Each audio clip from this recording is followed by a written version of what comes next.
നമസ്കാരം. നമസ്കാരം. സോഡിയാക് മീഡിയയിലേക്ക് എല്ലാ പ്രേക്ഷകർക്കും സ്വാഗതം. ഇന്ന് 2026 മെയ് മാസത്തെ ആയില്യം നക്ഷത്രക്കാരുടെ ഗുണഫലങ്ങളും ദോഷഫലങ്ങളും എന്തൊക്കെയാണെന്നൊന്ന് പരിശോധിച്ച് നോക്കാം. ആയില്യം നക്ഷത്രം എന്ന് പറയുമ്പോൾ കർക്കിടകക്കൂറാണ്. കർക്കിടകക്കൂറുകാർക്ക് ഇപ്പോൾ കുറച്ച് നാളായി 12-ൽ വ്യാഴം സഞ്ചരിക്കുന്ന സമയമാണ്. അപ്പം ഈ ദൈവാധീനക്കുറവിൻ്റെ ചെറിയ പ്രശ്നമുണ്ട്. മാത്രമല്ല ഭാഗ്യാധിപതിയായിരിക്കുന്ന വ്യാഴമാണ് 12 നിൽക്കുന്നത്. അപ്പം ഭാഗ്യം കിട്ടണമെങ്കിലും സാമ്പത്തികമായ ധനകാരകനായതുകൊണ്ട് സാമ്പത്തികമായ നേട്ടങ്ങളൊക്കെ വേണമെങ്കിലും അന്യദേശത്ത് വീട് വിട്ട് അന്യദേശത്ത് നിൽക്കുന്ന സമയത്താണ് ഗുണമുണ്ടാകുക. ഇപ്പോഴും ഈ സമയത്ത് ഈ മാസത്തെ ചിന്തിച്ചു നോക്കുമ്പോൾ 4-ാം ഭാവാധിപതിയായിരിക്കുന്ന ശുക്രനും 12-ൽ. അപ്പോൾ വീട് വിട്ട് നിൽക്കുക മുതലായ അതുകൊണ്ട് അനുകൂലമായിരിക്കുന്ന ഗുണഫലങ്ങൾ ഉണ്ടാകാനുള്ള സാധ്യതയുണ്ട് എന്ന് പറയുന്നൊരവസ്ഥയാണ്. എന്തായാലും സധനോന്ത്യം എന്ന് പറയുന്ന യോഗം ഉള്ളത് കാരണം കൊണ്ട് ധനം ഉണ്ടാകാനുള്ള യോഗമുണ്ട്. പ്രത്യേകിച്ചും കർമാധിപതി പഞ്ചമഹാപുരുഷത്തിലെ രുചകായോഗം ചെയ്താണ് നിൽക്കുന്നത്. അതുകൊണ്ട് ഉത്സാഹ ശൗര്യ ധനസാഹസവാൻ പ്രസിദ്ധ. ഉത്സാഹം വർദ്ധിക്കും, ശൗര്യം വർദ്ധിക്കും. എന്ത് സാഹസ പ്രവൃത്തി ചെയ്തും ധനം സമ്പാദിക്കാനായിട്ട് സാധിക്കും. അപ്പോൾ ആ ഒരു രീതിയിൽ തൊഴിലിൽ സ്ഥാനക്കയറ്റം, അതുപോലെ തന്നെ നമ്മളുടെ വാക്കിന് വിലയുണ്ടാകുക, ഇങ്ങനെയുള്ള കാര്യങ്ങൾക്കൊക്കെ ഗുണമുള്ളൊരു സമയം തന്നെയാണ്.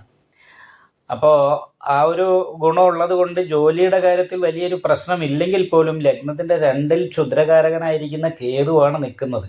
നല്ല ഉദ്ദേശത്തോടുകൂടി സംസാരിച്ചാലും കേൾക്കുന്നവർക്ക് അപ്രിയമായിട്ട് തോന്നുക. ചില സമയത്ത് സാമ്പത്തിക ഞെരുക്കം പോലെയുള്ള പ്രശ്നങ്ങൾ ഉണ്ടാകാം. അതേപോലെ കണ്ണ്, ചെവി, മൂക്ക് മുതലായിട്ടുള്ള ഭാഗങ്ങളിലുള്ള രോഗാവസ്ഥ കൊണ്ടുള്ള മാനസിക ടെൻഷൻ അനുഭവിക്കാനിട വരിക. ഇതിനേക്കാളൊക്കെ ഉപരിയായിട്ടൊരു കാളസർപ്പയോഗത്തിൻ്റെ ഒരു ബന്ധം ഈ മാസത്തിലുണ്ട്.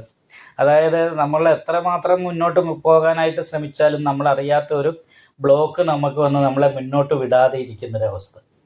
അപ്പോൾ അത് കാരണം കൊണ്ട് നാഗപൂജ, നവഗ്രഹ പൂജ ചെയ്യുന്ന ക്ഷേത്രത്തിൽ രാഹുപൂജയും കേതുപൂജയും ഇങ്ങനെയുള്ള പരിഹാരങ്ങൾ ചെയ്യാനായിട്ട് മറക്കരുത്.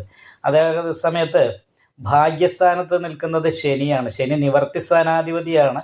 അപ്പോൾ നിവർത്തി സ്ഥാനാധിപതി മീനൻ രാശിയിൽ ജലചര ധനഭോക്ത എന്ന് പറയുന്ന യോഗം ചെയ്ത് നിൽക്കുന്നത് കൊണ്ട് കടൽ കടന്നു പോയിട്ട് അന്യദേശത്ത് പോയിട്ട് ഭാഗ്യം അനുഭവിക്കാനുള്ളൊരു യോഗമൊക്കെ ഉണ്ടെങ്കിൽ പോലും അഷ്ടമാധിപത്യം കൂടി ഉള്ളത് കാരണം കൊണ്ട് സ്വന്തം നാട്ടിൽ നിൽക്കുന്നവർക്ക് പ്രതീക്ഷിക്കുന്ന രീതിയിലുള്ള ഗുണഫലങ്ങൾ ഉണ്ടാകാനുള്ള സാധ്യതയില്ല എന്നുള്ള ഒരവസ്ഥയാണ് രാശിവശാൽ കാണുന്നത്.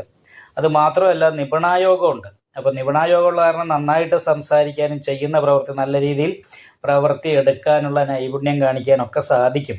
പക്ഷേ ബാധയിൽ നിൽക്കുന്നത് കൊണ്ട് നമ്മൾ എന്തെങ്കിലും നല്ല ഉദ്ദേശത്തോടു കൂടിയാണെങ്കിൽ പോലും സംസാരിച്ചാൽ ആ സംസാരം കേൾക്കുന്നവർ അത് അതേ ടോണിലല്ല എടുക്കുക. അപ്പോൾ സംസാരം കൊണ്ട് പ്രശ്നങ്ങളും പ്രതിസന്ധികളും ഉണ്ടാകാനുള്ള സാധ്യത കൂടുതലായതുകൊണ്ട് മറ്റുള്ളവരോട് വളരെ ശ്രദ്ധിച്ച് മാത്രം സംസാരിക്കാനായിട്ട് ശ്രമിക്കേണ്ട ഒരു സമയമാണ്. അതേപോലെ തന്നെ 12-ാം വ്യാഴത്തിന് പരിഹാരമായിട്ട് വിഷ്ണു ക്ഷേത്രത്തിൽ നെയ്വിളക്ക്, ഭാഗ്യസൂക്താർച്ചന മുതലായിട്ടുള്ള വഴിപാടുകളൊക്കെ ചെയ്യണം. വാഹന സംബന്ധമായിട്ട് ധനനഷ്ടം വരാതെ ഇരിക്കാനായിട്ട് പ്രത്യേകം ശ്രദ്ധിക്കേണ്ട ഒരു സമയം കൂടിയാണ്. ഈ വീഡിയോ ഇഷ്ടപ്പെട്ടാൽ ലൈക്ക് ചെയ്യുക, നിങ്ങളുടെ അഭിപ്രായങ്ങൾ കമൻറ്റ് ചെയ്യാം. ജ്യോതിഷവുമായി ബന്ധപ്പെട്ട കൂടുതൽ കാര്യങ്ങൾ അറിയാൻ ഈ ചാനൽ സബ്സ്ക്രൈബ് ചെയ്യുക. ഞങ്ങളുടെ ഓൺലൈൻ കൺസൾട്ടൻസി നമ്പർ താഴെ ഡിസ്ക്രിപ്ഷൻ ബോക്സിൽ കൊടുത്തിട്ടുണ്ട്. ആവശ്യമുള്ളവർക്ക് കോൺടാക്റ്റ് ചെയ്യാവുന്നതാണ്.